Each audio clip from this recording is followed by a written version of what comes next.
Rruga Martin Camaj në fshatin Hotiri në njësinë administrative Rrethina prej vitesh ndodhet në gjendje të amortizuar.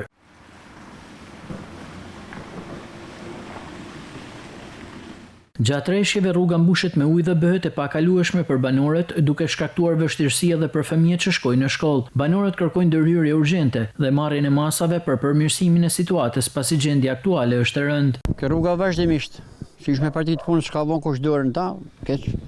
Kana fol bolle, kana ardh bolle, kana bë video bolle. Shumë e vështirë ashtu. Tash do të bëj kaj lundër tash me kaloj këtu, se me kam nuk kalot kur bën shi.